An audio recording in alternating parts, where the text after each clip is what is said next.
All right.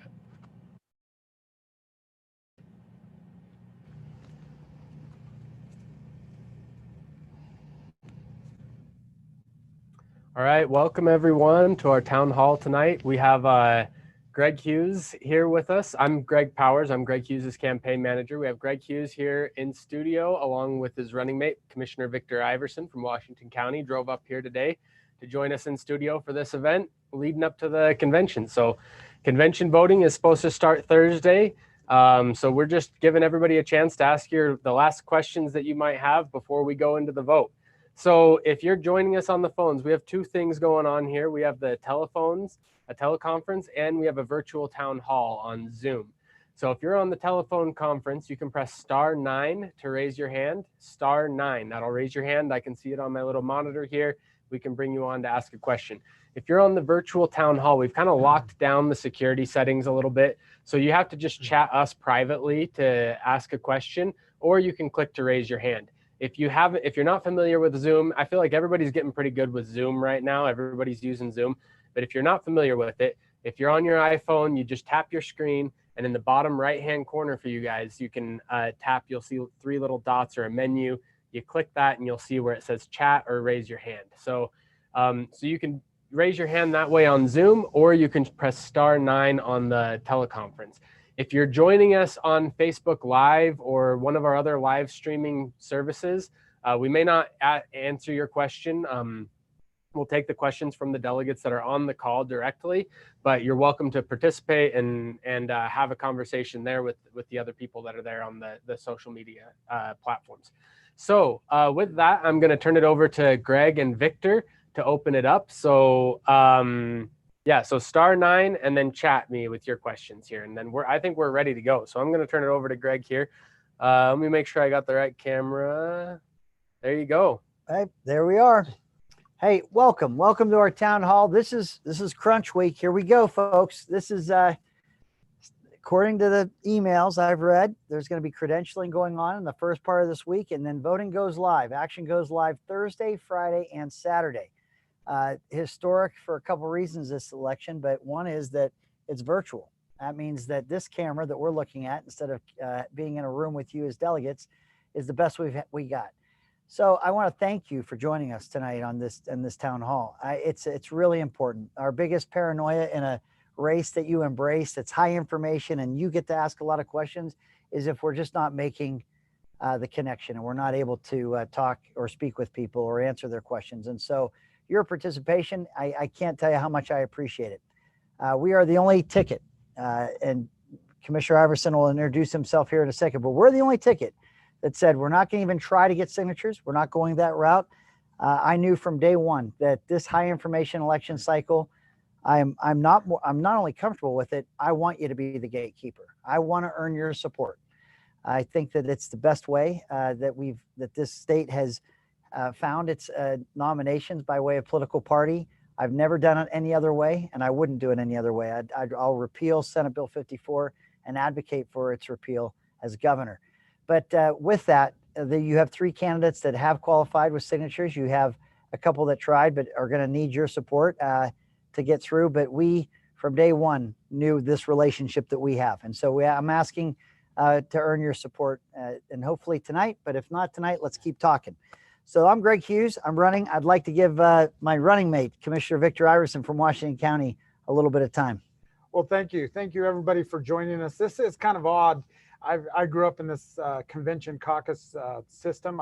As a candidate for county commissioner in Washington County, we'd constantly have meetings, whether it was in the parks, whether it was in restaurants and libraries, and having kind of that one-on-one discussion about the issues. And that's what I absolutely love about the delegates and the caucus system. And it is kind of interesting, this whole technology and sitting here in a chair and looking into a camera. But I want to thank all of you for taking the time out tonight and really taking your job as delegates serious and reaching out to us and having this dialogue and this discussion. Obviously, Utah is really, along with the nation and the world, in facing this crisis. And we have a lot of challenges, but there's also a lot of opportunities. Utah is a very resilient and a great state, and it's a state that I love.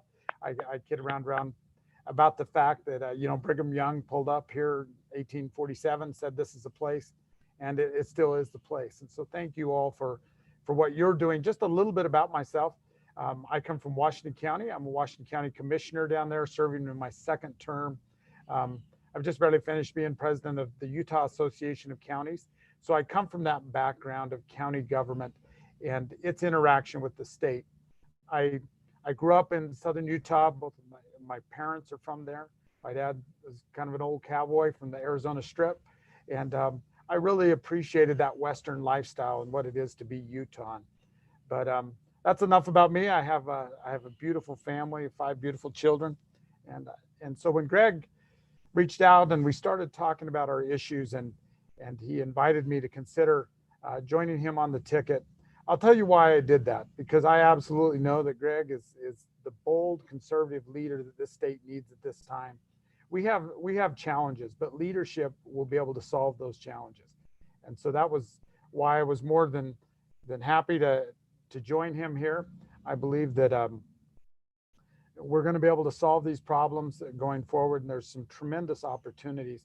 One of the things that I think both of us bring, myself being from Washington County, it's about perspective, right? You know, I live in Washington County, but I travel constantly to the Wasatch Front to conduct business and do different things. It's this Utah unity approach. Yep. The idea that it doesn't matter where you live in this state. It doesn't matter, you know, if you live in San Juan County, whether you live in Washington County, whether you live out in the basin, whether you live up in Cache Valley or here along the Wasatch Front. We're all Utahns, and our communities, when one of our communities prosper, all of us prosper. And so we need to approach Utah with this prosperity for all concept. You know, what are we going to do to bring prosperity for our young people that are graduating from high school and college in Richfield and in other areas in central Utah, and allow them to live and grow and raise their families there. And we need to approach this with our conservative values of limited government, maximum individual freedom, and really putting in the effort and the infrastructure that it's going to take to rise all of Utah together. And that's the approach that Greg Hughes really brings to this ticket, and I'm excited to be here. Greg, can you tell us, we got something special. Now, nobody is going to care about this except for maybe me and Greg Hughes, but I put it in the text because I was so happy about it. Don't downplay it. Don't downplay it, because it's a very big deal. It's a very big deal for me. We have some other special guests in the studio tonight, brightening up our studio here. Right. These are some other battle-tested conservative veterans in the studio. So matching the mountains behind us. Maybe you can tell us about our other guests that we have here. Here's something you gotta know about me. I'm a little bit superstitious. Let me give you an example. Our campaign office, 1111 Draper Parkway. You know what this represents? This is where our campaign office is. When the Trump campaign flew in, when their national campaign flew in to do the rally in March of 16, which kind of launched it, and I endorsed the president, it was here. Okay, this is where it all began, back there with the president's campaign when he was candidate. That to me, that brings good karma. I like that. Well, when I finished being Speaker of the House, okay, and I was leaving, the new speaker came in and looked around, and he saw the furniture that was in the speaker's office, and he said, I don't know that I even want to spend the money fumigating those chairs, because it turned out that myself and my chief of staff sat in these beautiful, beautiful wingback chairs like we were under house arrest for I don't know how many hours a day, every day for 4 straight years. My body is imprinted in this chair. So how did I get it? I find out that the speaker's gonna move all this out. This is sitting in a closet somewhere at the Capitol. I get a call and said, hey, we're about to throw away a bunch of old furniture. Would you want it? And I said, would I want it? History was made in these chairs. We made history in these chairs. We did things people didn't think you could ever do.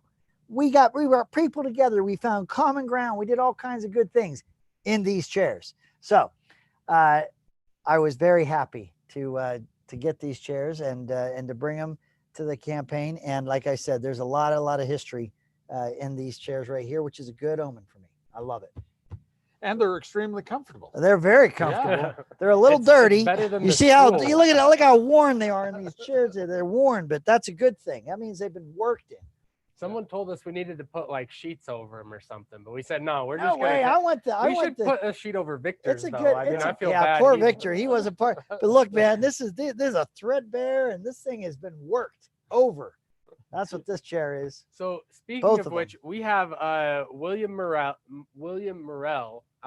He just messaged me real quick, and he said that he served during the first few months of Operation Rio Grande. So I was gonna see, William. I don't know if you want to come on, but these chairs saw Operation Rio Grande. So They sure did. are you there, William? All right, I brought his mic up, but I don't think he wants to. So he was just saying, thank you for your service for Operation Rio Grande. But those are some of the tough things that were tackled while you were speaker.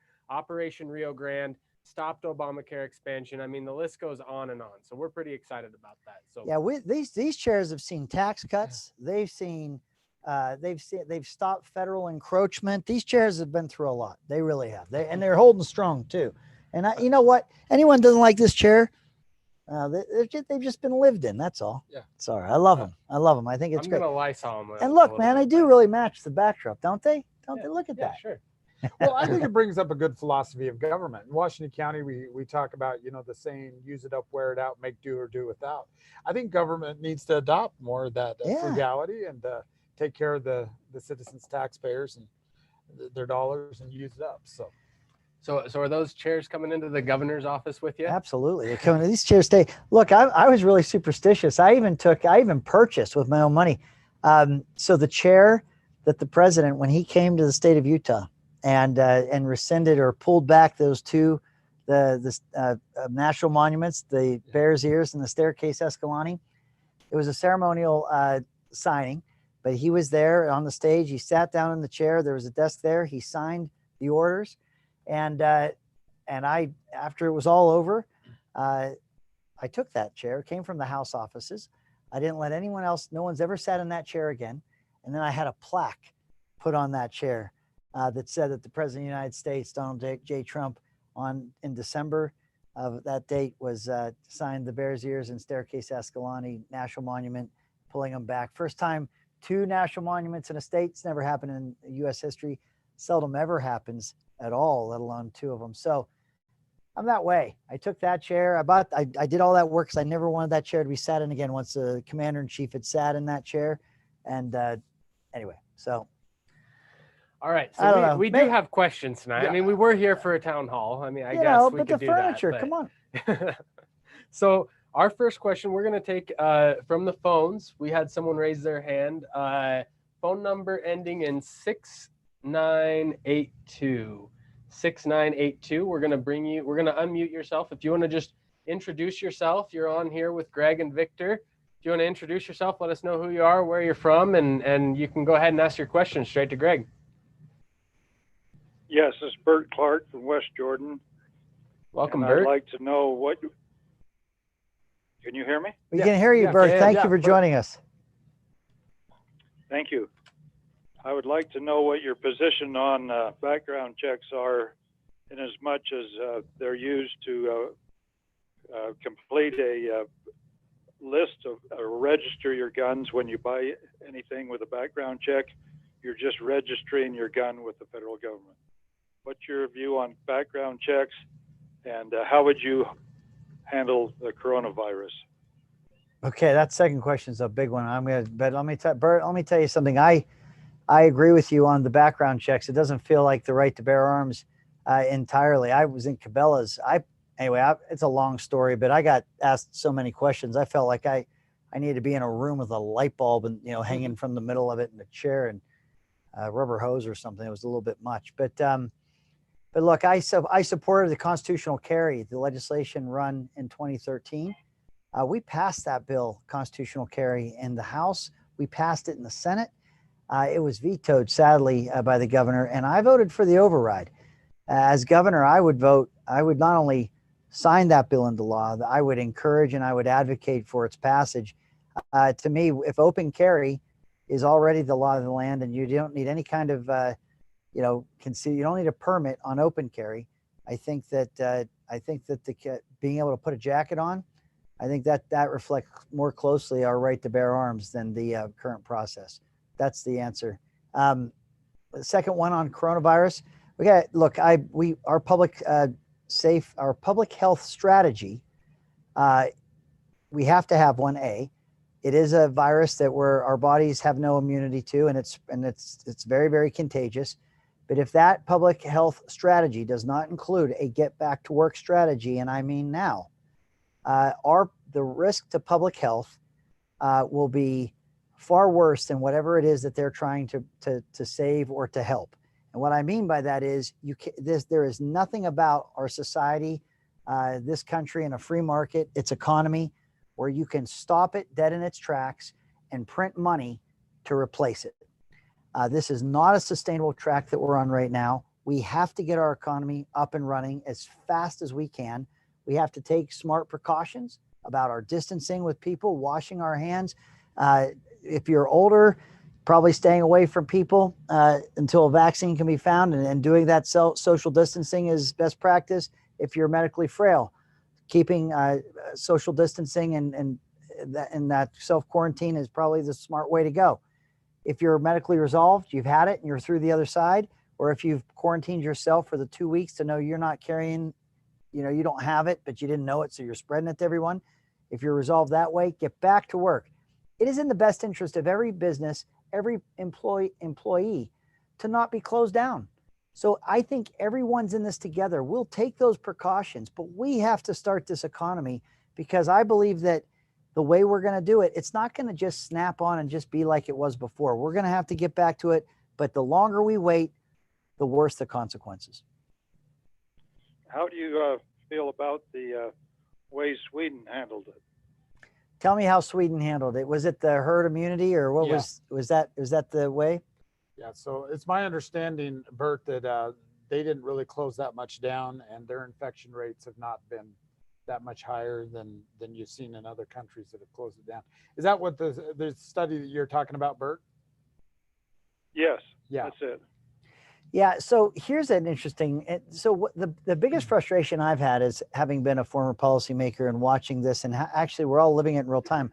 I feel this as a small business owner and a provider for my family, more than I do as a candidate, if you want to know the truth. What's frustrating me is the lack of information. I mean, I live by a good information drives good decisions, and the lack of information that we have available is really troubling on how you can even get to a place to make good decisions. So a report came out this weekend, I think, from Stanford, where they finally began just a sampling of the population. Instead of just treating or testing those with symptoms, they began that random sampling to see if they could detect the antibodies that would be present if you've already lived through it, had it, and have had that flu-like symptoms. And they have discovered in that test, or in that study, that a far, far greater portion of the population potentially has had COVID-19, is on the other side of it. And then when you take that larger portion that has it, because it could very well, it may be this herd immunity going on. When you see that, then your percentage of death rate, everything we're talking about, it just shrinks it in terms of mortality rate, 4% around the world, 1% or less here. It gets into decimal dust if you believe, according to this study, that as high as 50% of the population may have already had this. Think back. No, it was 50,000 people. 50,000? The total percentage of the population was, I think, 2 to 3% with the margin of error, but it worked out to 50 to 80,000 people when they had only had, I think, like 1,000, and I might be wrong about that, but around 1,000 confirmed cases per testing.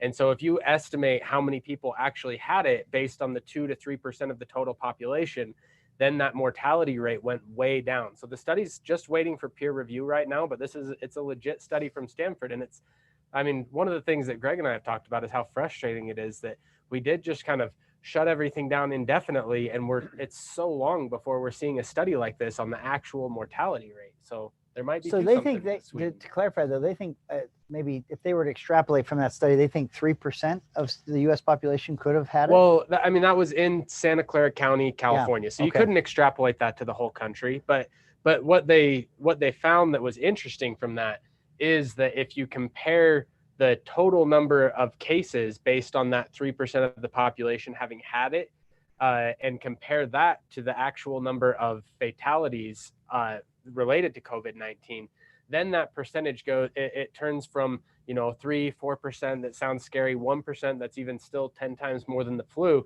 And it goes down to, with the margin of error, about 0.12% to about 0.2-ish%, which is about the level of the flu, a typical flu, or about double the level of the typical flu. So it's really, totally different than what it. Can you tell that my campaign manager is a data man? Can you tell this man understands data better than anyone in any race in Utah? This guy knows his stats. He knows data. Let me just say this: go back and think. I know 4 people, but 2 people that I know that have had COVID-19, and the response, and their spouse had it as well. The symptoms that one person has that are high fever and achy and really, really severe, and then the spouse didn't have even close to the symptoms that the other had. I've seen that in 2 different examples of people that I know. And so I suspect, if you go back and think, there's a lot of discussion right now in February. If you think back, if you had a flu you couldn't kick, if you had something going on, there may be, I actually believe that more people had this and were fighting through it potentially than what we know right now. I think that's population sampling is going to be really illuminating in terms of what we have and what we really have. Some of my criticism of the approach has been just a total blanket approach. So I've sat on my public health board at the county, at Washington County. We do a 5-county public health board. We've been practicing and preparing for pandemic, and in our emergency planning, all of that was kind of set aside. We had no active cases of COVID, but yet we shut down all of our restaurants. We started shutting down our businesses. And I'm not saying it's not serious. And we immediately, as soon as it became aware that we did have COVID in the state, we took precautions to guard our vulnerable population. So our Council of Aging, immediately, we shut down our Council of Aging as far as people coming in to do congregate meals. We expanded our Meals on Wheels. That type of effort is something that is wise and prudent. But the loss of jobs and businesses in all of our communities, in kind of this blanket approach, where really it should have been more surgical. I mean, we had an outbreak in Summit County. We had an outbreak here in the very urbanized Salt Lake area. And of course, we should have taken measures, and it was wise and prudent to take measures. But that has impacted Utah across the scope. Thank you for the questions. All right, so we do have one other question related to this topic, so I'm going to jump to it real quick. I know we've done a lot of town halls on just this, so I don't want to, this town hall is broad scope. We're not doing one specific one. We want to just take all your questions that you might have. So again, if you're on the phones, press *9 to raise your hand if you're on the phones, or you can just message me in the chat on the Zoom. I'm already getting a bunch of questions flying in here. So we're going to do one more on this topic, and then we'll move on to some other topics. If you do have more on COVID-19, we can come back around to it later in the call or anything like that, if that's just where everybody wants to be. We just want to make sure that we hit a broad cross-section of all of the questions that we might need to hit right now. So, or that people might still have. So we have Bruce Alstrom. Bruce, let me see if I can get you on here. Okay. All right. Am I up? Bruce? Yeah. Okay, just a basic question. We've talked about our response to coronavirus, but I'm asking, where does the government get the authority to shut down businesses and mass quarantine? Is there some waiver in our Constitution that we can have to follow the Bill of Rights? Yeah, the pandemic clause. Yeah, Bruce, I would say opposite. I'd say that the Constitution is our excuse slip, or whatever you call it, permission slip to. No, so this is the way I understand. I've looked at how in the world did we get in this mess? How did we get to a place where government is getting to decide what's an essential business versus what is not essential? And you have, in other states, I'm watching marijuana dispensary shops and abortion clinics that are essential. And in that same state, churches and gun shops are not essential. And I'm watching this geo-tracking. If you cross the border into Utah, your phone goes off like an Amber Alert. You're given 3 hours to say who you are and where you're going and what your health status is. That's been abandoned, but it went for a while. It is strange times. What I can tell you, Bruce, is that when I went back, because I was a lawmaker, I'm a recovering legislator, but I was a lawmaker. I said, how in the world did this state of emergency become so broad? And how did health departments get, if they tell you by way of order to do something, if you don't, it's an immediate Class B misdemeanor. And if you do it twice, it's a Class A. What in the world? So I go back and I look at the statute, and here's what's going on. If you have a wildfire and it is spreading at 20, 30 miles an hour and it's heading towards residences, homes, there isn't time for public hearing notices. There's not times for a legislative act by that political jurisdiction to give the executive branch authority to evacuate an area or to move people out. If you have a flood, an earthquake, whatever the natural disaster may be, it's usually acute. It's usually a specific moment, and your first priority is to just get people safe as fast as you can, and it's rare. It's supposed to be rare. Different from what I just described, what we have now is we have this pandemic globally, nationally, and across the state with no end in sight, with those same broad powers that you would use in a flash flood or you would use in a wildfire to try and preserve life or to help people quickly. Or if you have a pandemic, if there was a disease or something that was spreading, and you're coming and you're trying to contain it because you don't want it to get out. Those situations are what those statutes, that's the legislative intent. That's what those statutes were designed for.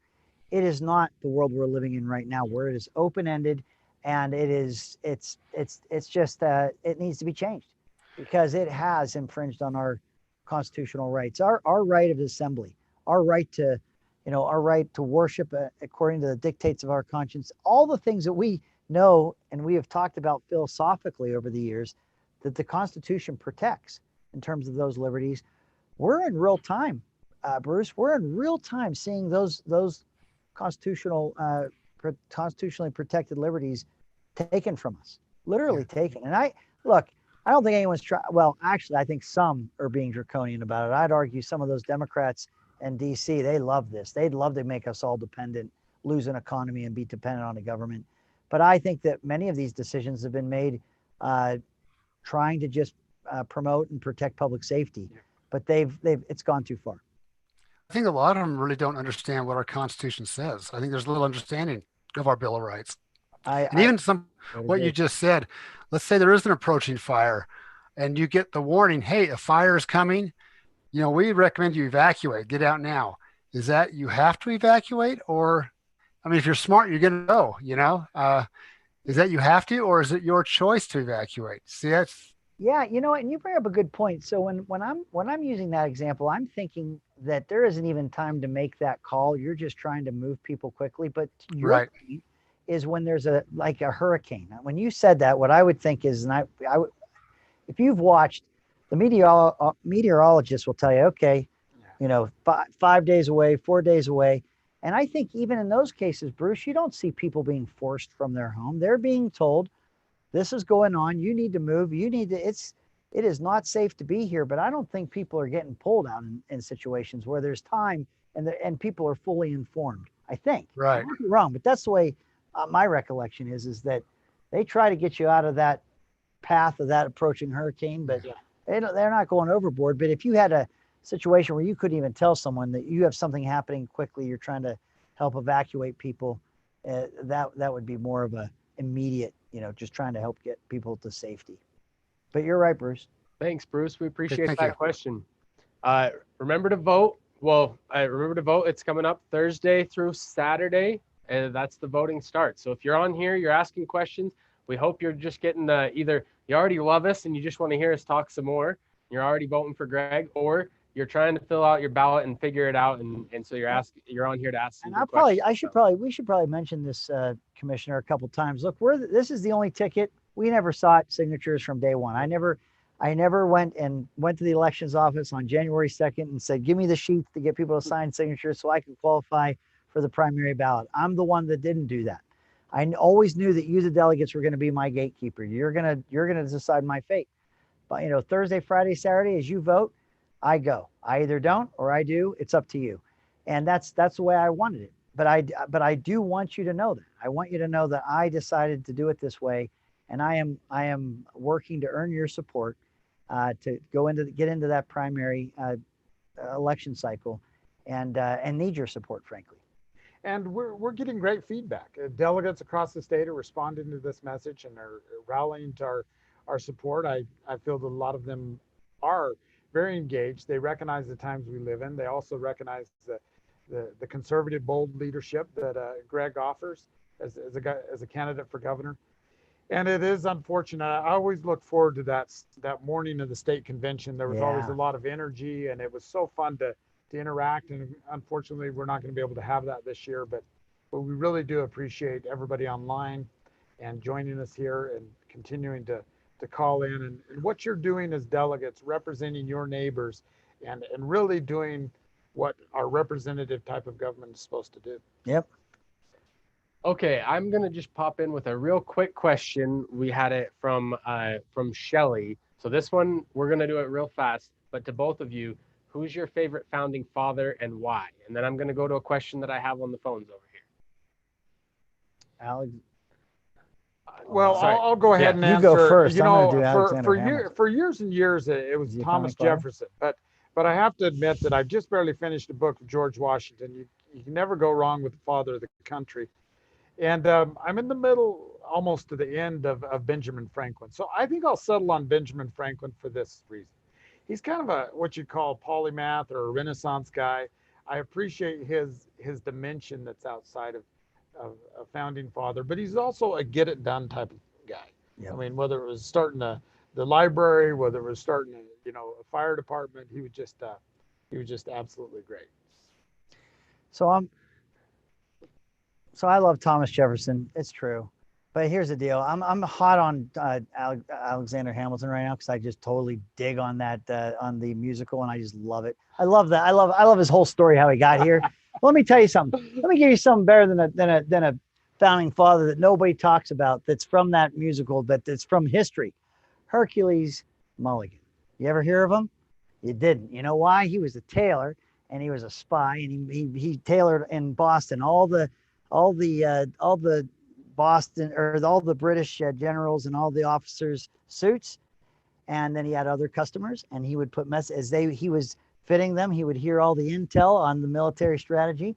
He'd put the messages into the body of the coats of the other people including George Washington, who he would tailor clothes for. And he is what I would call an unsung hero. When I was speaker, I'd have a Hercules Mulligan award for an unsung hero of a House member that went above and beyond, did some things that were just, real statesman-like in what they were doing, but no one ever noticed. And so, anyway, that's. Yeah, all right. That's good. That's a fun question. Yeah, I like that question. A little history pop quiz real quick, but that's so we're gonna go. We have a question from the phones. Let me see where we got. Phone number ending in 2461. 2461. We got you right here. You're live. If you just want to tell us your name, where you're from, and then you're live with Greg and Victor, so you can go ahead and ask your question. My name is Jeanette Miller. I'm from Mapleton, Utah. And my question is, if we are to receive the federal lands back into the state, are we just going to turn around and sell them to private entities that are then going to put up no trespassing signs? That's question number one. Yeah, good question. Question number two is, I really am concerned about where in the world are we going to get enough water to provide for doubling the population of our state. And we're a desert. Yes. Where do we get the water? Absolutely. Two great questions. I'm gonna try and answer them very quickly. But what's fun about my running mate is that these are areas he spends so much of his time. He did as Senator Lee's public lands director, as well as a county commissioner, where your issue about water and even the federal lands, he confronts this every day. But let me give you my quick answer. On the federal lands, we would not, if we were to have a land management plan that allowed for the state to manage those lands and they not be federal lands, we would not sell them all. We would manage those lands. It would look, I would think, more like the state institutional trust lands that we have, where there's smart swaps and some smart solutions that you can do. But for the most part, that land would be land that would be managed by the state of Utah, which I believe closer to the people is a way to do that more successfully. And so you wouldn't commercialize all that land at all. You couldn't, and you wouldn't. The second part about the water, I'll say quickly, then I want to turn it over to Commissioner Iverson. We do have water shares in the Colorado River. It's a compact, and by right in this compact, we have water shares in the Colorado River that if we don't access, we will lose as it goes downstream or downriver. We have a great water infrastructure system. There's a great planning that's gone on. But you are right. This is a desert state. And I think that some of the great planning that even allowed us to grow to over 3 million people by way of the construction of reservoirs and the infrastructure, we've lost a little bit of that pace. And this is what we know. We're growing whether we like it or not. We have a high birth rate. We're not China. We don't limit the number of children per home. So we know we're growing. And if we know we're growing, then we need water to grow. So there's water shares we need to, and it's well underway in terms of the project, but environmentalists like to hold it up. But I also think there's other infrastructure issues that we have to focus on to make sure that we have the water as we grow, because I believe the growth is coming, whether we want it or not. Well, to jump back on your question about federal lands, you're absolutely right that these lands would not be sold off. The challenge we have with the federal ownership or the federal estate in Utah, it has mostly to do with how the lands are actually managed. And when you have somebody in Washington, D.C. and special interest groups who are pushing for certain management styles, let's use wilderness areas. So I kid around and I say, the Lord created wilderness. In other words, if it's rugged, if it's untouched by man, then we ought to leave it that way and allow people to enjoy it. But what somebody in Washington, D.C. would say is we need to have so many additional acres with wilderness characteristics. So suddenly you start to say, you're not going to go in and touch any land, which has a consequence. So if you do that, then suddenly you have your forests that overgrow, you have your watersheds that now become jeopardized when you have wildland fires. All of this kind of mismanagement out on the land is one of the challenges that those of us who care about the lands in Utah are really having with the federal ownership. So, and another thing that you need to know is there's already pre-existing rights, whether they're hunting rights, grazing rights, water rights that exist on the federal land. So this idea that they could just be gathered up and sold off, it wouldn't hold true. Obviously, there's lands, especially in what we call our urban interface, that are not very appropriate to be managed in kind of that in that federal ownership. It just becomes difficult to manage. So what we're really talking about when we talk about the federal land is a better management and having it so that people can enjoy it. So that's kind of that question. Water, absolutely. I live in Washington County. We're very concerned about water. We have one little drainage system called the Virgin River, and anybody who's gone to St. George, you may not understand that we either have floods or droughts down there. And when we have floods, it usually comes down half mud, half water, and we can't use it very good anyway. And so we've been talking about what's called the Lake Powell pipeline, which is a adding to our redundancy of water. It has to do with taking water that belongs to Utah and running a pipeline into the St. George area. I grew up in a place called Laverkin. I still live there. Laverkin and Hurricane, if you're driving across the bridge there, you'll see up on the canyon walls where they've put these canals. And those canals were what brought water out onto those benches and allowed people to live. I have a great appreciation for the sacrifice of previous generations to bring water into our state. And so I often, when I talk about water, I talk about water as being a multi-generational infrastructure. In other words, the roads that you put in, they'll last 20 or 30 years, but water will be blessing the lives of people in this state for generations. But it is a limited resource. It is something that needs to be managed very wisely, but it's also something that those of us who are elected today need to be thinking about the next generation. It comes to that kind of question about, drinking from a well that somebody else dug. Yep. And so that's an approach to water. All right. Thank you, Jeanette, for that question. We have another question from Cassie. Cassie, let me see if I can bring your phone up here. I have you unmuted, Cassie. So if you'd like to ask your question directly, some people may have seen, we saw this. I mean, these kinds of crazy things happen a little bit in an election, but there was a pretty crazy, I would almost call it a hit piece from the Gun Owners Association, one of the Gun Owners Associations, kind of implicating that Greg supported some things that he doesn't actually support at all. So Cassie had a question related to this. Thank you, Cassie, for asking. Thank you. Go ahead. I really just wanted to know, like, I know that you have said on your website that you're against red flag gun laws, but I guess maybe it would just help everyone to actually hear it from your mouth. Yes. And if you could explain your position on that. Sure. So yeah, I'm still searching for this questionnaire that we can't find. We can't find it in our email boxes. We can't find it in our mailboxes, our snail mail. We've tried to reach out to the organization. It suggests that, I filled out the NRA survey, and I've answered this. I put that on my website, as Cassie mentioned. But let me just say, to be clear, so that there's no question. I oppose red flag laws.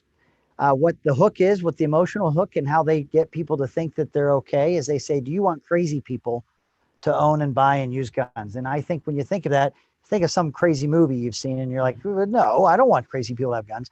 Well, read the fine print in these red flag laws. What they do, without due process, without any process, they would take away your right to bear arms, and then they would ask questions later. It infringes on the right to bear arms. I've never seen a red flag law or a bill that didn't do that and take away that due process. A second issue is constitutional carry. We brought up at the beginning of and make it sure that people know. I support constitutional carry. I voted for it as a member of the House of Representatives in 2013. We passed it in the House. We passed it in the Senate. It was vetoed by the governor. I voted for the override. If I'm governor, I will sign a constitutional carry bill on my desk, and I'll do better than that. I will advocate for it. That is truly the right to bear arms. And I am more of the belief today than maybe when I announced my candidacy on January 8th, that our right to bear arms is what helps us protect, literally, the rest of the freedoms and liberties that we have that are described and enunciated in our Constitution. The right to bear arms is an absolute must. It's divinely in that document, and I will do all I can to protect and promote it. I totally agree. That's a great thing about being with Greg, is that he answers the question very articulately. Yeah, and I don't know about that. then it's like, well, what's my position? My position is exactly that same. I grew up in a home with firearms. I mean, we were kind of old school. My dad, I received my first 22 at Christmas when I was 10 years old. That's a little young for some people, but my dad said, "Hey, look, a gun is always loaded." It was a serious thing. We had guns around the house. We never had a gun safe. It was kind of like I said, my dad was a cowboy. But I want to say this as well. As a county commissioner, we've thought a lot about the right to bear arms. We've put a lot of effort into providing opportunities, whether it's at a county shooting range. We also need to be allowing people places to safely go out and enjoy the sport of shooting. And that's only, we need to protect it, and we also need to promote people's safe use of it so that they can really enjoy and feel comfortable with having a firearm and know that they can use it. Our particular range, the Southern Utah Shooting Sports Park, we have, for example, one of our clubs that gives free classes to females that are, women that want to get a gun, and yet they don't have a place to go kind of learn how to be comfortable with it. So that's part of bearing. So I want to throw something out. Is Cassie still on with us? Is she still there? Yeah, I think Cassie, still here. this is a question. It's there's no right or wrong answer. I'm curious about your opinion. I had a fascinating discussion with a state delegate, and this state delegate proffered an idea and asked what I thought of it. And first blush, I love this idea. That's why I'm asking it in this town hall, because if I'm seeing it wrong, I would love to know what delegates think about this. And speaking with this state delegate, we were talking about gun safety and about guns themselves. And it was this delegate's observation that kids are growing up in homes where their parents are not gun owners or use guns or teach safety of how to use a gun and how to use it responsibly or safely. And this delegate suggested that our schools, our public schools, ought to have, you have a driving course to learn how to drive, you have sports facilities. Why not gun ranges and have as a course in your public schools the instruction and safe use of firearms? I think it would be if you made it an elective, I think it would be fun. I think that you don't know what you don't know. I'm convinced that many people who may fear guns or have an opposition to the right to bear arms, it's born from ignorance. Sounds like it's a pejorative. I don't want to say they're ignorant. I'm just going to say they've never been around them to know. Yeah. But yet I know how absolutely vital that is for the sovereignty of the people to have that right and to actually exercise that right. So what do you think about our public schools having gun safety and having that as an elective, as gun, ranges and being able to, and having instructors? What if we have veterans or we have retired law enforcement officers that could be there, that could be instructors for something like that? I want to throw it out. Cassie, what do you think of that? I think that's an incredible idea. I'm 100% behind that. I learned how to shoot a gun when I was about 5 years old. So I think that, young kids should be taught that, and it should be offered if their parents are okay with it. Right. I think that last part you said is parents are okay. I think parents are always in charge. I just think that as long as it doesn't seem like a foreign, just something that, people, if they don't understand it, they recoil. And I just thought that discussion, it seems, it's like one of those things that sounds so intuitive. I ask myself, why haven't we ever talked about that before? It sounds good to me. At our particular county range down in Washington County, we have 22s and we have also shotguns if you're going to the shotgun range. And having those young people come out and really get familiar and enjoy it, it is a wonderful thing. We need to expand that. We need to offer it out to more people. But I think it should start to become a part of our discussion about the Second Amendment. So often we talk about the Second Amendment without really talking about the exercising of the Second Amendment. Thank you for the question, Cassie. Yeah, we appreciate that. And it kind of goes back to a lot of the things that we've heard on the town halls, like as we've been going across the state. It's not just guns, but it's almost everything that, schools are getting infiltrated with a lot of more liberal ideas, but then the conservative ideas, it's like you can't even, they can't be anywhere near a school, so yeah, it's kind of something we've been seeing all over the place. Yeah. Okay, we have a question from Jared Christensen. Jared, let me see if I can pull you up here. All right, Jared, are you there?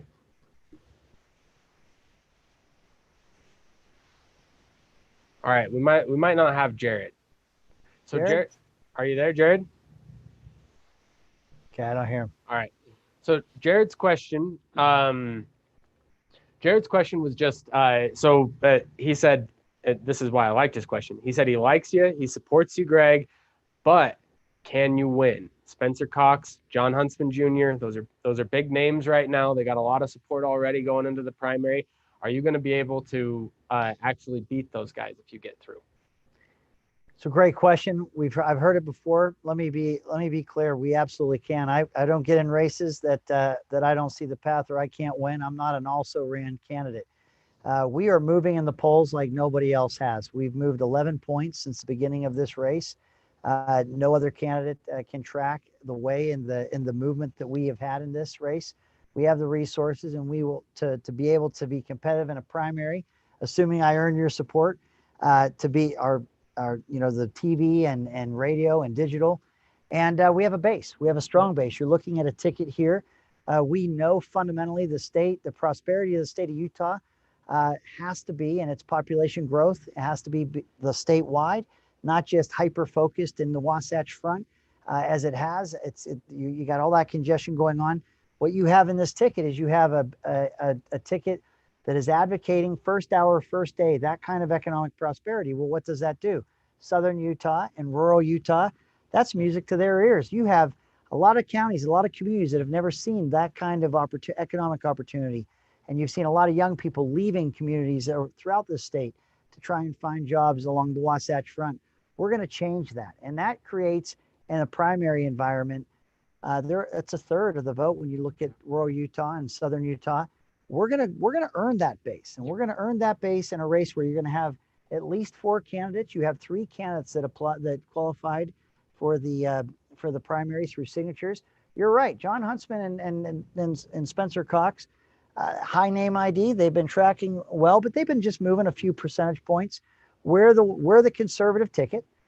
It is a June primary, and it is conservative voters that vote. So we will have a conservative base, and I think we have a strong base that includes the whole state.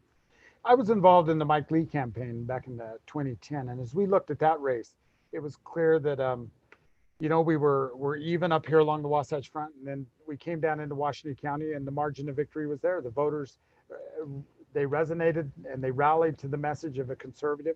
And that's really what we're going to see throughout off the Wasatch Front, the rural Utah. But it's going to unite. Here along the Wasatch Front, we're getting tremendous support. We will be the conservative ticket and the bold conservative leadership. So I see the path forward. Obviously, there's a few other candidates that have higher name ID, quote unquote, but the message is there. So. Yeah. Look, it's a 3-person race. There was a KUTV poll that just came out. It's clearly a 3-person race. We're in there, and of that 3 people that they're pointing as the 3-person race at this point, we are the conservative ticket. I will say this: I've worked on several other campaigns. Nobody can outwork Greg Hughes. He's an Energizer bunny, and he will get out and visit, talk, and he's a great candidate. And as the campaign manager, I got to say, I think we're going to get it. We got feedback. Maybe slightly biased. You're not supposed to have opinions. Remember, you're a facilitator. You're not supposed to. You're too biased. So I am too biased. I am too biased. And I'm disrespectful. That's another one. We had somebody call and say, "Hey, he's not wrong. He's not. He is boss. I'd say not disrespectful. I'd just say really bossy. How about bossy? Huh? All right, I'm just trying to keep the trains running on time. That's right. And it is a fruitless effort. It is. I've never had one train come in on time. He keeps telling me to hurry. I was like, find someone else that hurries. I don't hurry. I like to talk. Anyway, all right. So our next question, it's going to come from an old friend of ours. If I can get him, Carl Downing. Are you there? Yeah, I'm here. Carl, all right, what's Carl. going on? Look at Carl. I love that background. That background is we're talking right here is Washington County. That's Sand Hollow Reservoir, just a couple hundred feet from my house. I like it. That's beautiful. So we're representing the South here, but I got a good question for the whole state of Utah. Yes. Under a Governor Hughes and a Lieutenant Governor Iverson, the Governor's Office of Economic Development, what do you do with that? What changes do you make? What tax advantages do you give? Do you rein that in? Do you expand it? Let's hear what your thoughts are on that office. It has to be changed, and we won't go hindsight, Carl. Let's just look forward. The matrix that the Governor's Office of Economic Development has used to create post-performance incentives for corporate expansion or relocation in the state of Utah has really just looked solely at job growth, job creation, and a median income of jobs. Well, under that formula and that myopic look of how you're going to grow the economy, if it's all jobs, then you're going to look at the parts of the state that have the most population to be able to meet that job requirement for that incentive. That leaves, I would argue Washington County could be in there, but I don't think you have been, frankly. I think that's a 4-county plan to grow the economy. And I don't think that the population base in the rest of the state is strong enough to compete. And so I think you have to change that matrix. You've got to look at, you've got to look far more broadly at what the Governor's Office of Economic Development is going to incentivize. And I think you could do it in a menu of things, and how, addressing certain incentives. But I think mostly, Carl, what this administration is going to do to bring forward economic prosperity for the state will be infrastructure throughout the state. Carl, I would argue that we also need to take a look at how we approach economic development has changed. In the past, it was kind of value-added business. In other words, a business comes in, they bring their jobs, they bring their warehouse or their factory. But really, what we're looking at in our new economy is yes, value-added businesses are a part of it. But what about expanding our existing businesses? What about preparing our workforce? Because so much of what we do nowadays requires a workforce. And how do we help our entrepreneur community? I mean, down in Washington County, we've been kind of broadening our discussion on this. But we had one particular company in Washington County that they came in, they received their incentives, then they closed down. And then after they closed down for about 6 months, they decided to open back up. They received another round of incentives. And that's really not the kind of economic development that we want. We want to kind of broaden it. So we do need to do what's called economic gardening. We do need to help incentivize our existing businesses to expand. And so that kind of approach is what I believe kind of a more active, engaged Governor Hughes would be. And not looking back, I'm thinking the economic development of the past, a lot has changed, I would say, in the last 6-7 years when it comes to economic development and what it means, what economic development means, Yep. what prosperity means. Yep. All right. Thanks, Carl. It was good to see you. Yeah, Carl, it is. Carl, is that it? Is that your only question, brother? Come on, throw us another one.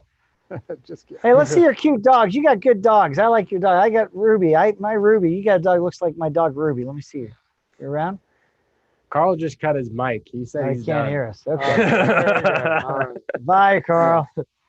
All right. So we're gonna go. We have some hands raised in the queue here. So we're gonna go to Zach Powell. Zach, I've got you unmuted here. You can ask your question straight to Greg and Victor. Okay, can you hear me? Yes. Okay.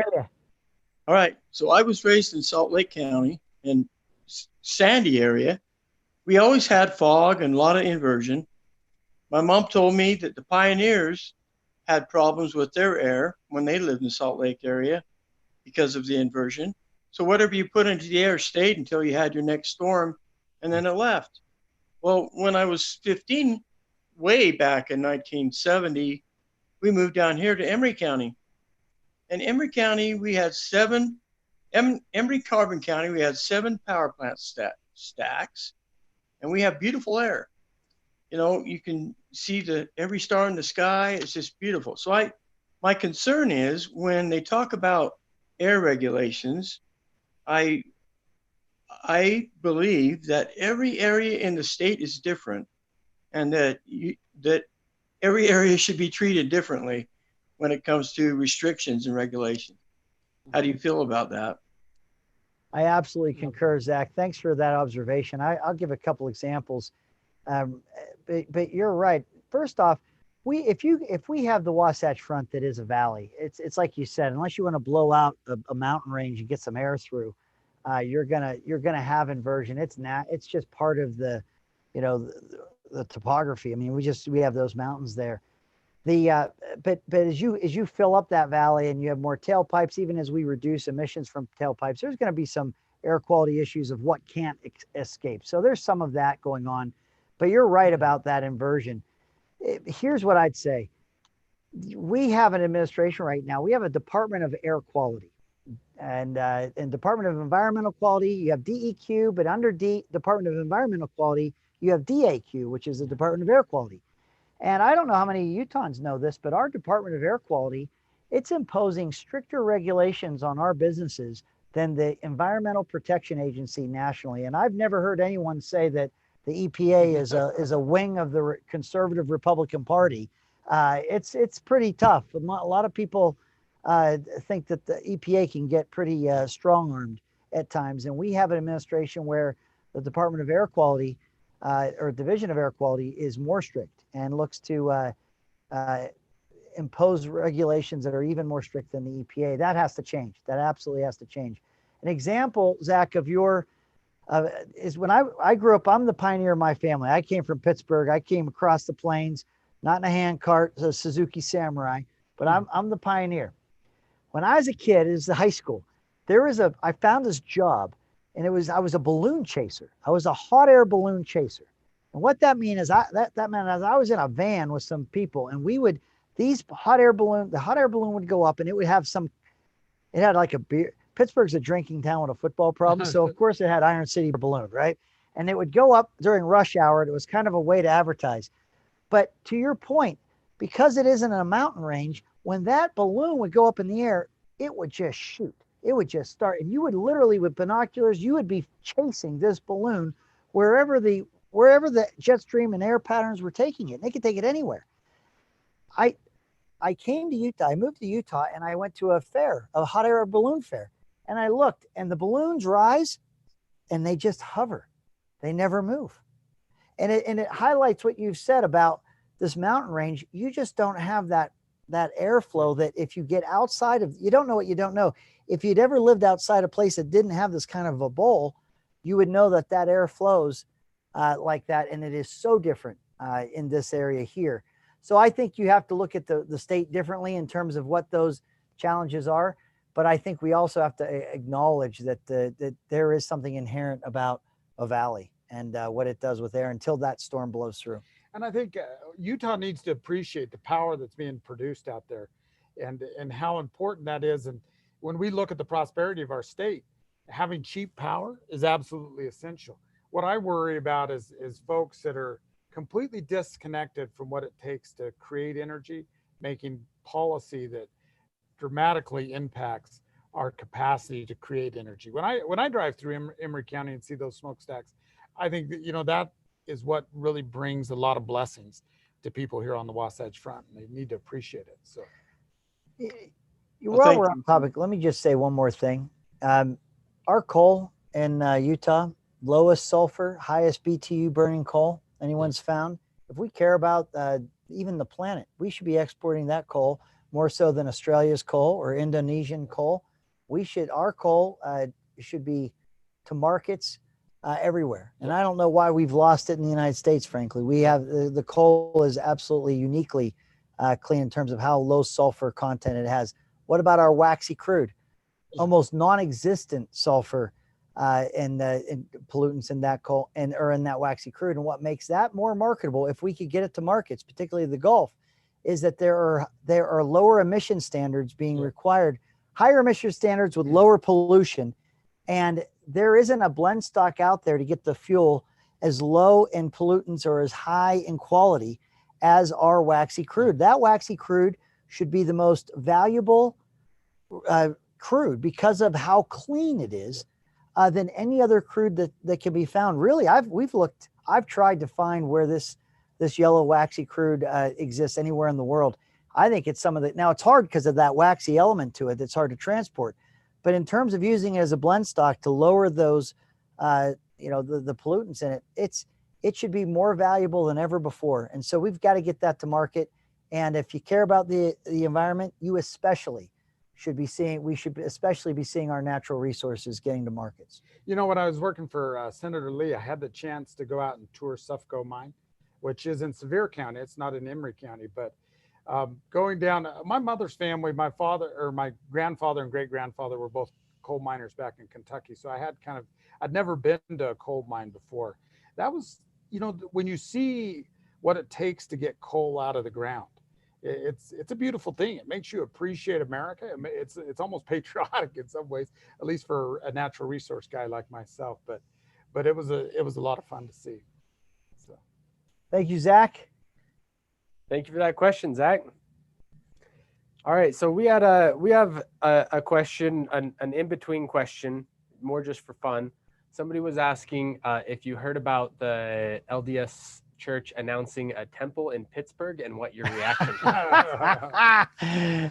Okay, I have some opinions about that. Having grown up where I did, the man upstairs has sent the reinforcements. They're bringing a temple there. If someone had said to me, Greg, Pittsburgh, Pennsylvania will get a temple when China gets a temple, I would think that would be a way of saying you're never getting a temple. I was very shocked to find that in communist China, Shanghai, there was an announcement of a temple at the same time Pittsburgh got a temple. So, that drinking town with a football problem, I think they're trying to work on that a little bit, I guess. So. All right. So we have another question from Jonathan Hale. I'm going to bring Jonathan on. Let me find you here. Someday I'll remember to look through and scroll through the list before I say that I'm going to bring the person on. But all right. So here's Jonathan. Hey, can you hear me? Yeah, we got you. Jonathan. Sweet. Hey, I just wanted to say, hey, thanks for all your guys' service and being willing to put yourself in the ring. We know that running for governor and public office is sometimes a unthankful job. So I just want to thank you guys for putting yourself out there, taking the barbs. But my question is, so we got kind of those mailers about kind of comparing yourself to Cox. And we definitely do appreciate your support of Trump and everything. That's been great. So I was just wondering if you could maybe contrast yourself with Governor Huntsman.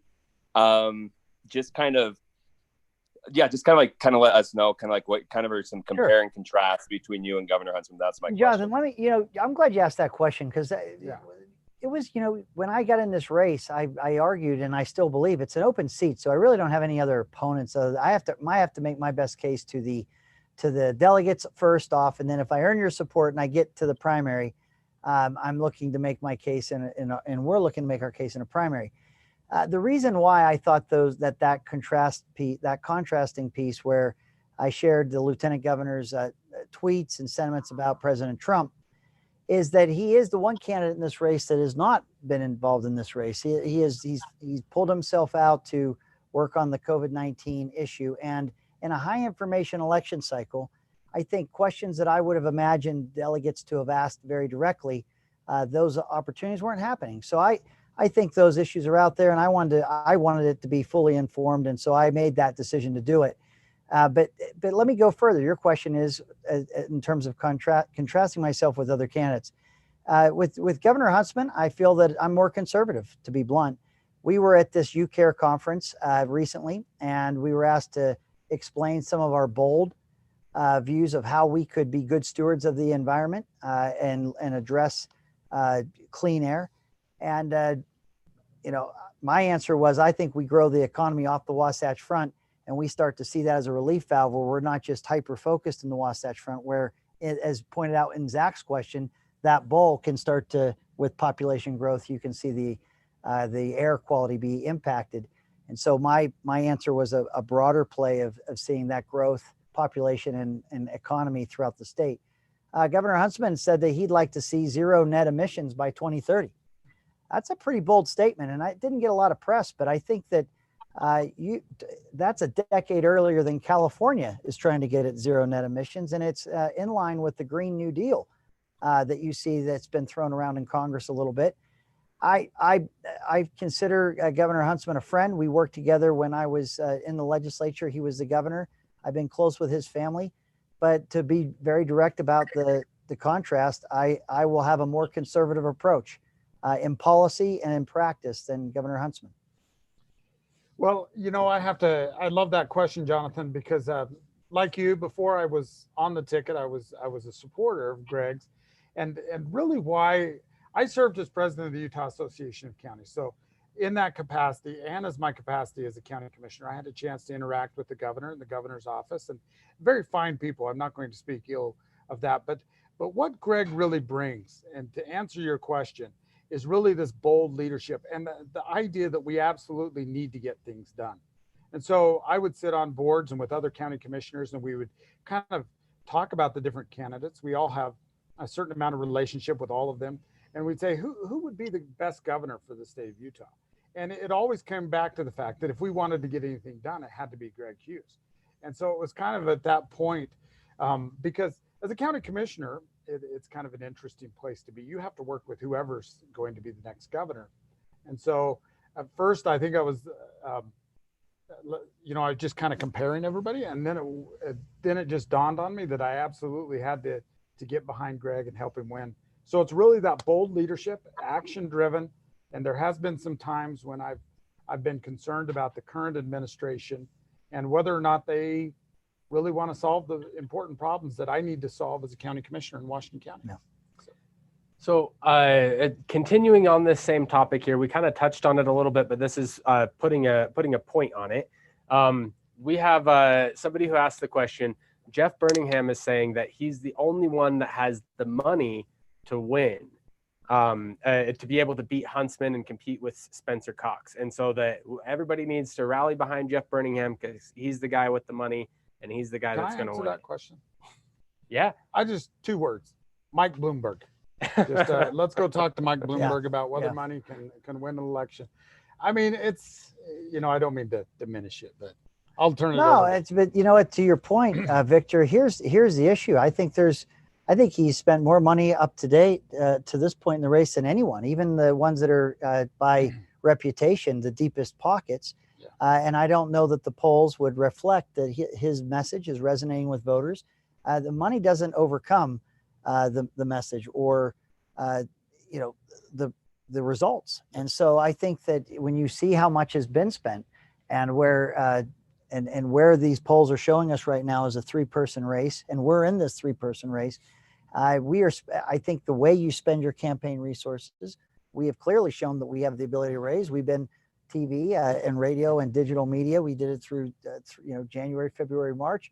We absolutely have the plan, and we'll be implementing that plan into the primary. If we earn, I'm not getting ahead of you. Yeah. I need your support. You're my gatekeeper. I don't get there without you. I got to get your support, and I'm not taking it for granted for a second. Believe me, I'm not. So I'm not looking past it, but I'm saying that in terms of resources, we have those resources. And I would argue that Commissioner Iverson's observation about money being the end all be all, we have seen that play out in national politics, and it didn't, the money wasn't the X factor that some people think it is. And so because I'm a data guy, I just have to comment on this one too. But you're not allowed to comment. Remember? I know I'm not allowed to comment. I'm going to comment anyway because I got the little control for the microphone. So yeah. But to spend as much money as Jeff Birmingham did, I mean, he's got his message out there. People know about him. It doesn't matter, and he hasn't moved in the polls. He stayed exactly the same since he was in, I think, November. So if you're the same now as you were in November and you've spent $1 million, then I think that goes to show that it doesn't matter how much money you have. You need to have a message that drives I think people. He's at 3 million, isn't he, Greg? I have no idea. It's a lot now. So I think it's north. I think it's well north of $1 million. He spent more than all other candidates on television alone combined, all the other candidates combined, and he hasn't moved an inch. So I think that is the most bogus argument that I've ever heard as a campaign professional. It's a nothing argument. It kind of irritates me a little bit. All right, so we're gonna go to our next question. It's Dava. I hope I'm saying that right. Dava Neal. Dava, are you there? Yes, it's actually pronounced Dava. Dava. There's 2 ways I could have said I would never see. I would say, hello, Miss Neal. And then you'd say Dava. And I'd say, hi, Dava. I like it. Welcome to our town hall. Thank you. So I have been vetting all the candidates, and I will say, Craig, that you are in my top 3. But I have tried to ask you some questions off your website, and apparently they're not going through somehow. But anyway, for lack of time, there's 2 topics that I have not heard you discuss yet. Okay. And I have not seen you address those on your website. So one of them would be taxes. So I have looked at your record, and it looks like you have sponsored some bills to increase taxes, and want to know what your views are on raising taxes or adding new taxes or adding fees because I know that there are services that we would like to have and they have to be paid somehow. But on the other hand, we've had a lot of property tax increase and other increased taxes.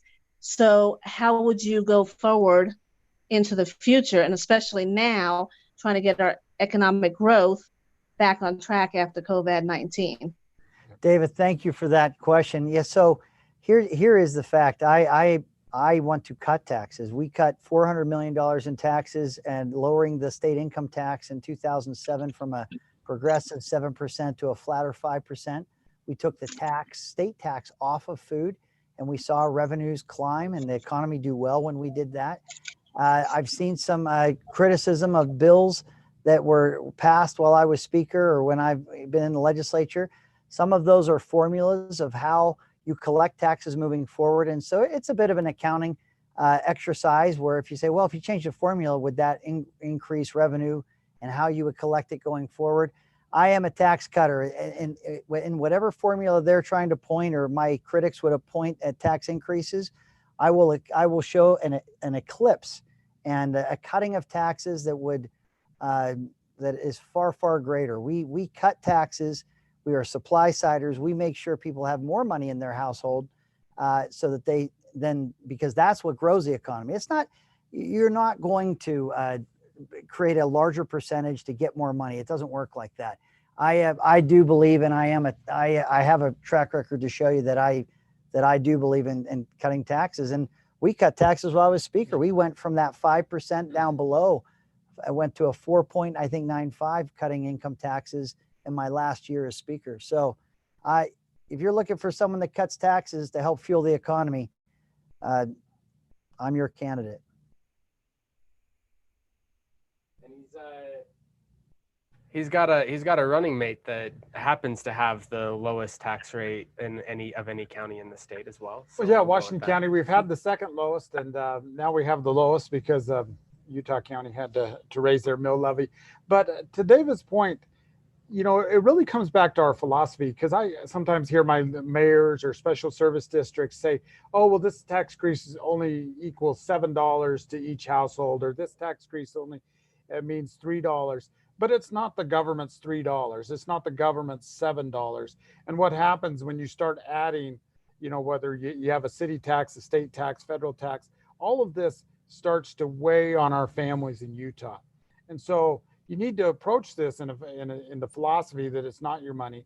Yes, government is asked to provide services, and you know, but the government needs to be very, very careful on what they do. So I think the philosophy is more important than anything else when you start to vet your candidates and take a look at it, is that we need to be very careful on our philosophy towards taxes, and make sure that government is cutting their spending and doing what they need to do to provide the services and be effective to the taxpayer. David, let me just say too, as I'm listening to Commissioner Iverson answer that, and I'm thinking about your question. Let's look forward for a second.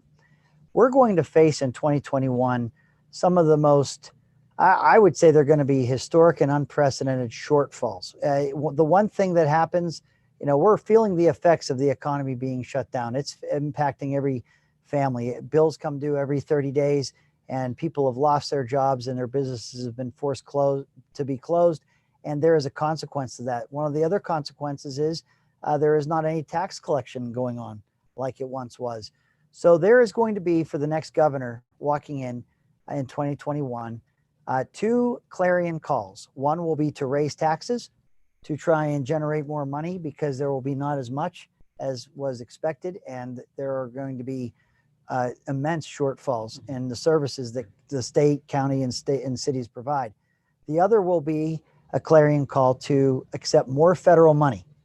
And I can tell you, having been a state lawmaker, that there is no scenario where when you accept more federal money, you get more state control. That is not what happens. You lose control of your state budget. There are strings attached to federal money, but there will be many that in this gap that we will see, in these shortfalls that are coming, there will be incredible political pressure and even threats, campaign and political. We're going to run you out of office if you don't do what we want, to raise taxes and accept more federal money. I'm committing to you tonight, and I am to anyone else that asks, and I'll actually volunteer this information more frequently. We are not going to raise a dime in taxes walking into 2021 as your governor and lieutenant governor, and we are going to stave off this gravitational pull to more federal money, which I already hear governors from states screaming for it right now, wanting more federal money. We are going to hold off on that. We did it, and I got a track record from that. We did that with Obamacare expansion in 2015. We stopped it in the House when we had a governor and a Senate that wanted it, and a lot of special interest groups and others. We staved that off then. But that's my commitment to you, David, going forward. We are not going to raise taxes, and we are going to resist with everything this demand for more federal money in our state budgets. All right, we have probably time for just one final question. Actually, if this is we'll see. Benjamin Bernhardt, he had a question comment. So, but I just kind of know the topic, and it probably means we only have time for one more question. So, so Benjamin, it means it's one of my favorite topics, I think. Then, huh? Benjamin, are you there? Yeah, I'm here. All right, let's just say the word and just get going. Let's do it. Yeah, Greg, good to see you again. Good to see you. Well, maybe I'll get my camera on too, so you can see me. It's not the best lighting, but I love watching other candidates try to fill the inland port questions. It usually ends up being a tepid, awkward endorsement. So your economic plan's being heard, and I'm glad for that.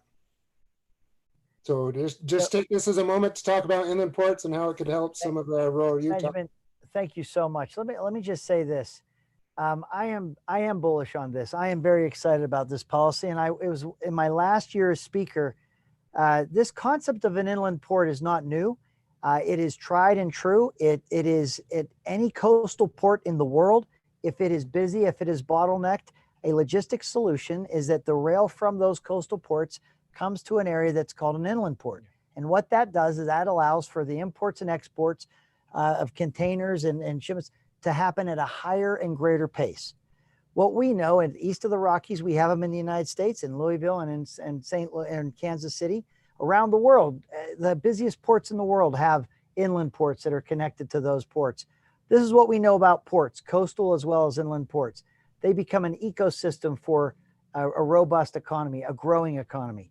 If you manufacture anything that you'd like to send overseas, building it, having it ready for inspection and final delivery closer to a port to be inspected and stamped, your transportation costs are lower. It draws in that economic activity. Let me tell you why west of the Rockies, we don't have one. The global supply chain is stronger than ever before.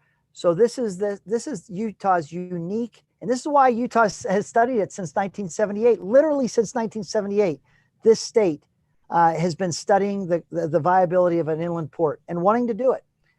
From Seattle, Portland, Oakland, and Long Beach, Los Angeles, every single one of those rail lines, the rail lines coming from those ports, find their way somewhere in the state of Utah.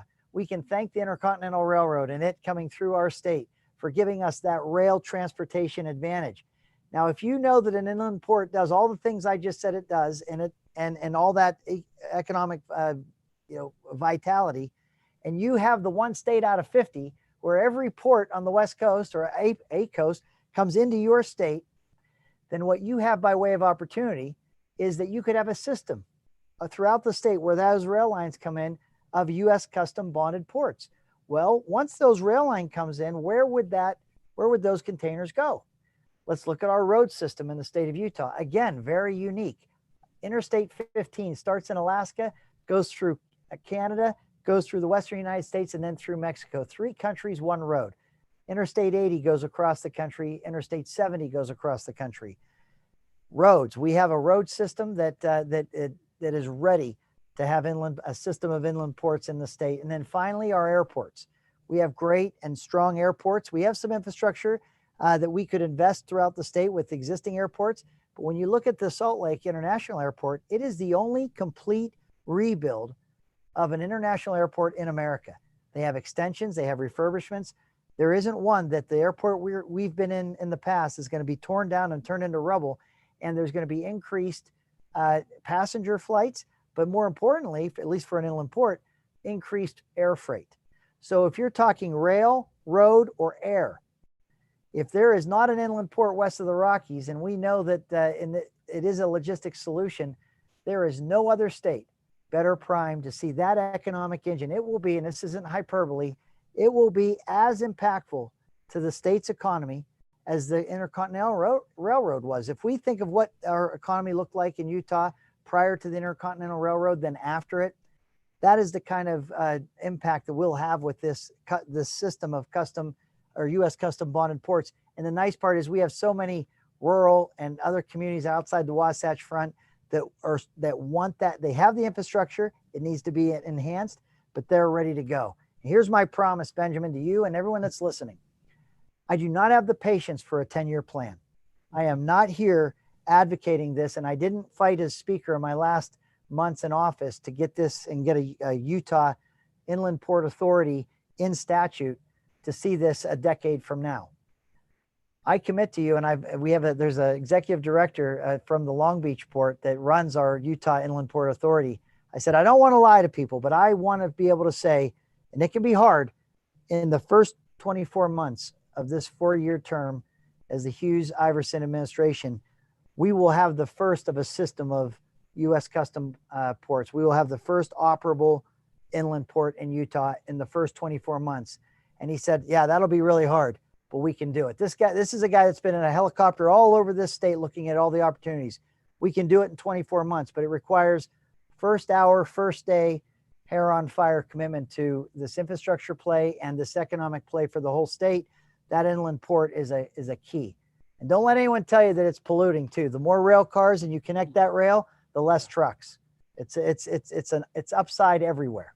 And when we talk about Utah and spreading the prosperity, this is really one example of the important infrastructure that we could put in places like Richfield, Cedar City, other spots that would really allow other businesses to build up. It would also help existing businesses that are already there.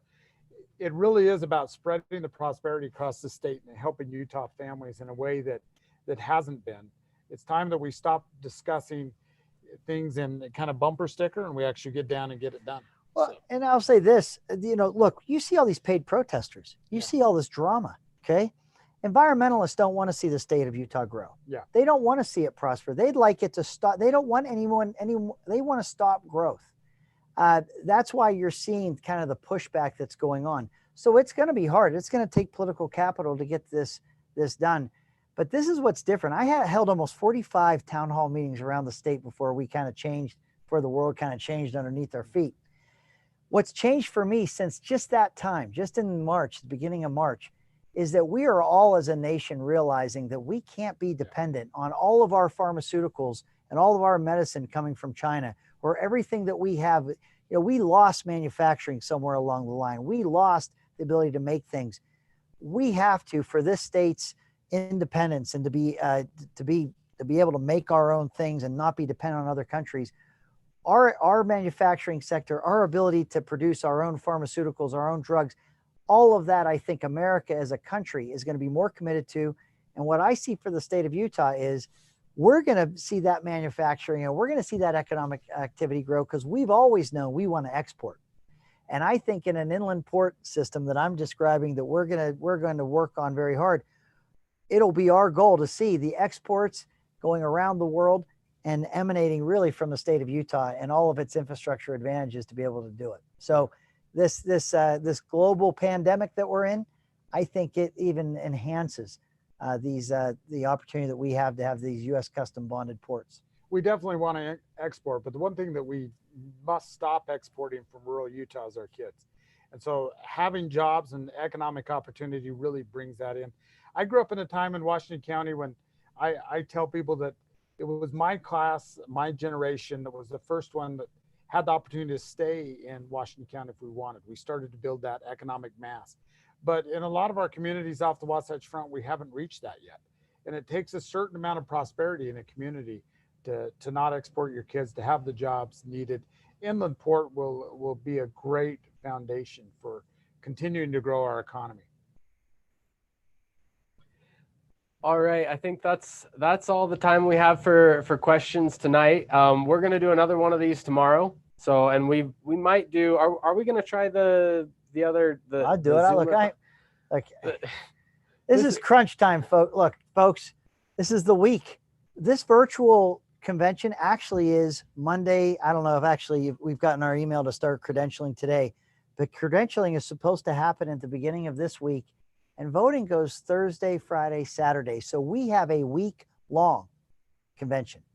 So that means that I am not going to stop trying to reach you.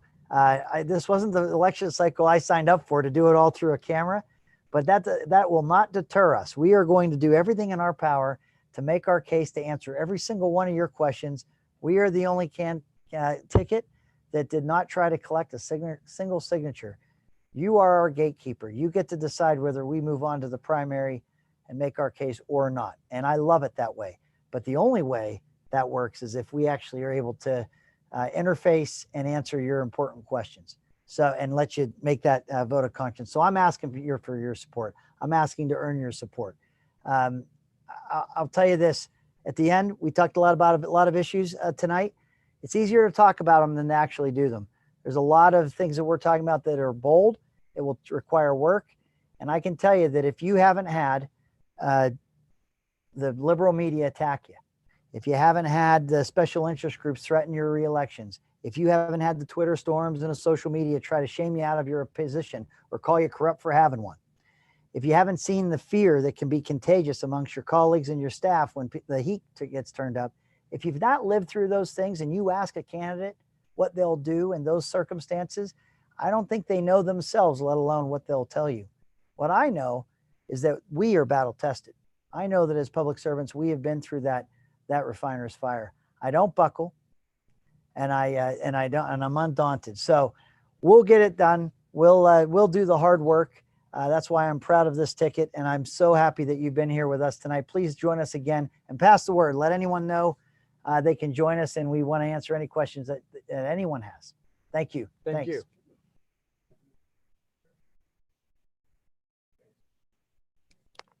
All clear.